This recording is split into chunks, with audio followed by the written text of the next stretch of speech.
The crystal chandeliers sparkled overhead as I watched Marcus work the room, his perfect smile never wavering as he shook hands with Dallas's elite.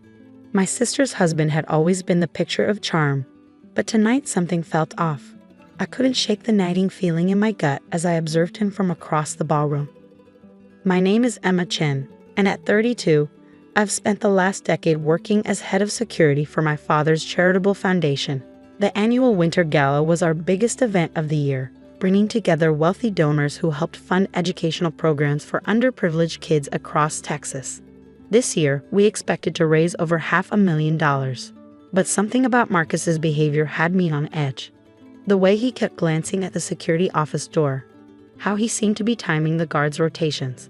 After 8 years in the family, I thought I knew my brother-in-law well. The successful investment banker who had swept my sister Sarah off her feet. The man who always had the perfect gift, the right words, the most expensive car. But lately, cracks had started to show in his perfect facade. 3 weeks ago, I'd overheard him arguing on the phone about gambling debts. Last week, Sarah had called me in tears because their joint account was suddenly empty. When she confronted Marcus, he blamed it on a banking error that would be fixed soon. But I knew better. Years of security work had taught me to trust my instincts, and right now, they were screaming that something was wrong. I adjusted my earpiece, scanning the room while trying to maintain a casual appearance. "Jake, what's your position?" I murmured to my head of security. "East entrance clear," he responded promptly. "All quiet so far." I nodded, though he couldn't see me. The foundation's office, where we would be securing tonight's donations, was down the hall from the main ballroom. We had state-of-the-art security, including cameras covering every angle. Or at least, that's what everyone thought. What no one knew, not even Jake, was that I'd installed additional hidden cameras throughout the building last week. Call it paranoia, but something told me we'd need them. I learned early in my career that sometimes the biggest threats come from those closest to you. The evening progressed smoothly at first. Donors wrote generous checks, gave inspiring speeches about the importance of education, and enjoyed the premium open bar. My father, James Chen, beamed with pride as he announced this year's fundraising goal. From across the room, I caught Sarah's eye. She smiled, but it didn't reach her eyes. She looked tired, worried. I made a mental note to check on her later. Around 10 p.m., I noticed Marcus slip away from the crowd. He'd been drinking heavily, but his movements were surprisingly steady as he made his way toward the hallway leading to the foundation's office. I touched my earpiece again. "Jake, I'm going to do a perimeter check. Keep an eye on the main entrance." I followed Marcus at a distance, my heels clicking softly on the marble floor. He paused at the corner, looking both ways before continuing down the hall. My heart started racing. This was it. Whatever he was planning, it was happening now. To my shock, Marcus pulled out a key card and swiped it at the office door. The light turned green, and he slipped inside. How had he gotten access? Those cards were strictly controlled. I waited 30 seconds before approaching the door. Through the glass, I could see Marcus at the safe, entering numbers on the keypad. The safe that contained over $500,000 in donations from tonight's event. The safe whose code only 3 people knew: me, my father, and our head of accounting. My hand hovered over my phone, ready to call security. But something held me back. I needed to understand how deep this went. Who had helped him? How had he gotten the codes? The safe door swung open. Marcus worked quickly, stuffing stacks of cash into a black duffel bag he'd somehow smuggled in. His movements were practiced, efficient. This wasn't his first time doing something like this. I pushed open the door quietly, looking for something Marcus. He spun around, but instead of panic, his face showed only mild annoyance. "Emma," he said, zipping up the bag calmly. "I should have known you'd be watching." "Step away from the safe," I ordered, my voice steady despite my racing heart. He laughed, a cold sound that echoed in the small office. "Or what? You'll call security? Have me arrested at your father's charity event? Think about what that would do to Sarah, to your family's reputation." My jaw tightened. "Put the money back." "No," he said simply, slinging the bag over his shoulder. "You see, I need this money, and you're going to let me walk out of here." "Why would I do that?" His smile turned cruel. "Because if you don't, I'll tell everyone about your father's creative accounting." about how he's been inflating donation numbers for years to attract bigger donors, about the offshore accounts. I felt like I'd been punched in the gut. You're lying. Am I? Check the records. Your precious father isn't as clean as you think.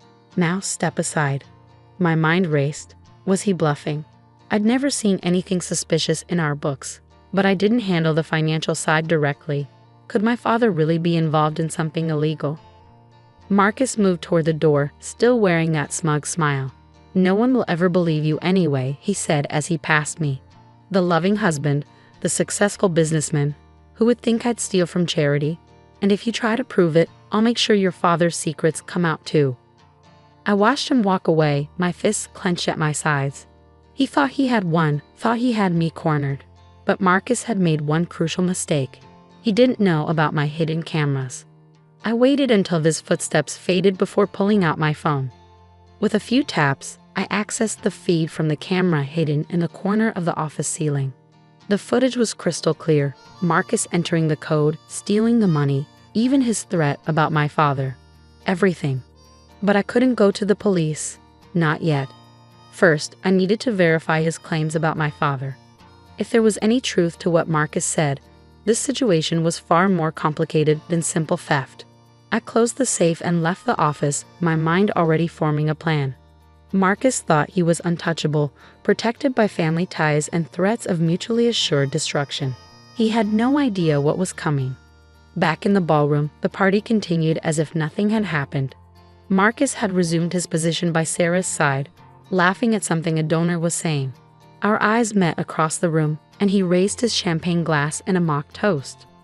I forced a smile and turned away, touching my earpiece. Jake, I need you to do something for me, but keep it quiet. The next morning, I sat in my home office, surrounded by financial records going back 5 years. I'd been up all night, combing through everything I could access.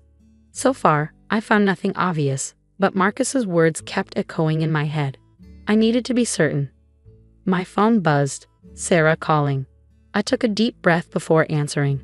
Emma? Her voice was shaky. Something weird is going on. Marcus didn't come home last night, and this morning I found out all our accounts are empty. He's not answering his phone. I closed my eyes. Of course he'd run.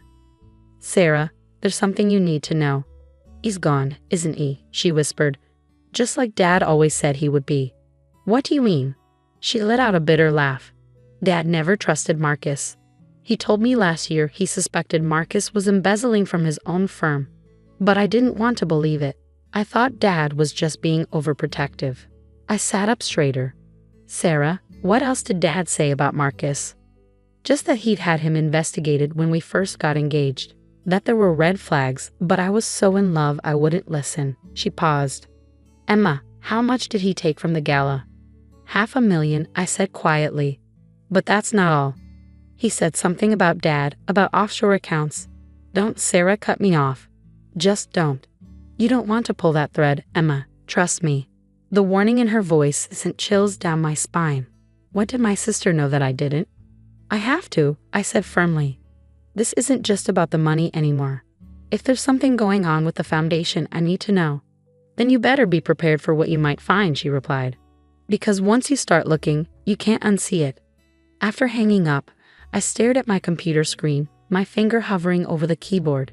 Did I really want to dig deeper? Maybe Sarah was right. Maybe some secrets were better left buried. But I thought about all the kids who depended on our foundation's programs. About the donors who trusted us with their money. About my own integrity. I started typing. What I discovered over the next few hours made my blood run cold. Hidden beneath layers of legitimate charitable work, there were discrepancies. Small at first, easy to miss if you weren't looking closely, but they added up to a pattern that couldn't be ignored.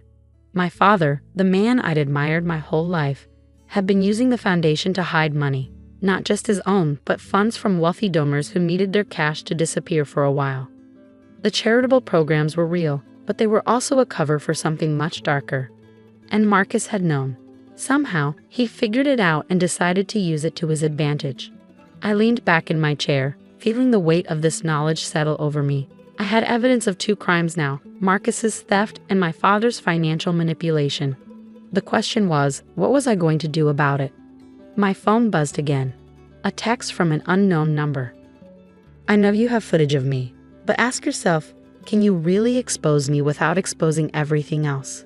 Meet me tomorrow, 2 p.m., Riverside Park. Come alone, or I release everything I have on your father to the press. I stared at the message, a plan already forming in my mind. Marcus thought he had the upper hand, but he'd underestimated me. Again. I touched the small camera pendant hanging around my neck, a gift from Jake last Christmas. For extra security, he'd said with a wink. It was time to put it to use. Tomorrow would be interesting. The next day dawned cold and clear, a typical Dallas winter morning. I arrived at Riverside Park 30 minutes early, scoping out the area while pretending to be just another jogger enjoying the trail. My camera pendant was recording, and Jake had positioned plainclothes security at strategic points around the park, out of sight but ready if needed. At exactly 2 p.m., Marcus strolled up to the bench where I sat, looking irritatingly confident for someone who'd just stolen $500,000. He wore expensive sunglasses and a leather jacket that probably cost more than most people's monthly salary. Emma, he said, sitting down beside me. I trust you came alone. I nodded, keeping my expression neutral. Where's the money, Marcus? He laughed. Safe. And that's where it's going to stay unless you want your father's dirty laundry aired in public. He pulled out his phone, showing me a screen full of documents. Everything's here. The fake donation records, the offshore accounts, even some interesting emails about tax evasion. One click and it all goes to every major news outlet in Texas. You really think you've got it all figured out, don't you? I said, watching his face carefully. I know I do. Face it, Emma. You're not going to risk destroying your family's reputation over this. The foundation would collapse. All those underprivileged kids you pretend to care about, they'd lose everything. And for what? To catch one thief. I felt my anger rising but kept it in check. Those kids aren't pretend to me, Marcus. Unlike you, some of us actually care about more than just ourselves. Oh, spare me the moral high ground, he scoffed. Your whole family built their reputation on lies. At least I'm honest about who I am. And what's that? A coward who steals from charity and runs away in the middle of the night. How's Sarah doing, by the way? Have you even checked on your wife since you cleaned out your accounts? His smirk faltered slightly. Sarah will be fine. She's better off without me anyway. That's probably the first honest thing you've ever said. He stood up, adjusting his jacket. Look, here's how this is going to work. You're going to tell everyone the money was lost due to a banking error. In return, I keep your father's secrets. Everyone wins. Except the kids who need that money, I said quietly. Except Sarah, who trusted you.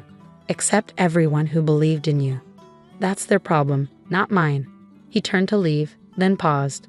Oh, and Emma, don't try to follow me. You're good at security, but I'm better at disappearing.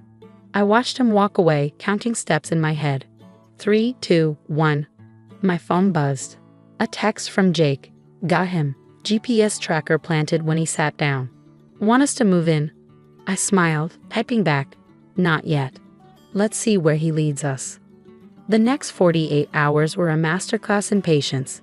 Marcus led us on a winding trail across Dallas, making stops at storage units, safety deposit boxes, and finally to a private airstrip outside the city. He thought he was being careful, but every move was tracked, every conversation recorded. But I wasn't just tracking Marcus. I had another team quietly gathering evidence about my father's financial dealings. It was time to clean house completely. 3 days after our park meeting, I sat in my office, looking at 2 files on my computer.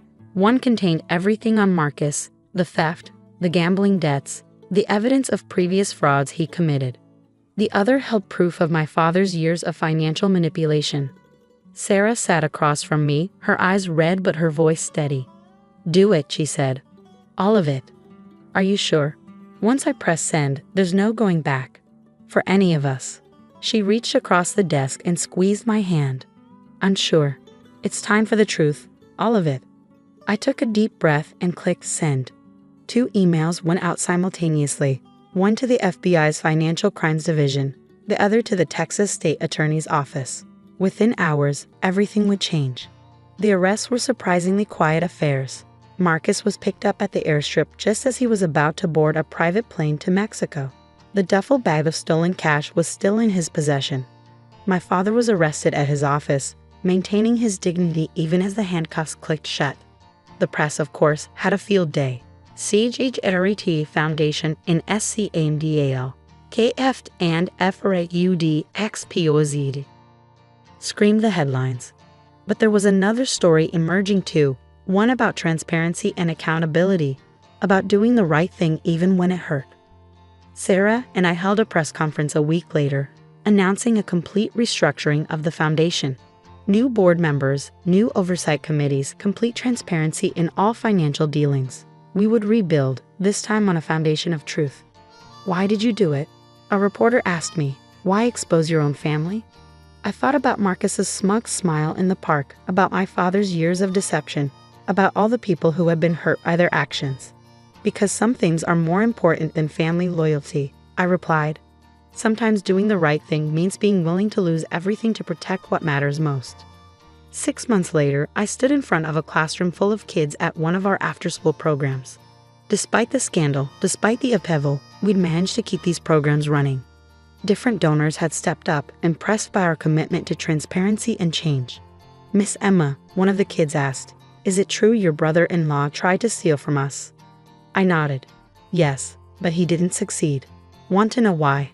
They leaned forward eagerly. Because sometimes the people who think they're the smartest, the ones who think they can't get caught, are actually the easiest to stop. They get careless, they get overconfident, and most importantly, they underestimate the people around them. Marcus had been sentenced to 10 years for the theft and various other financial crimes they'd uncovered.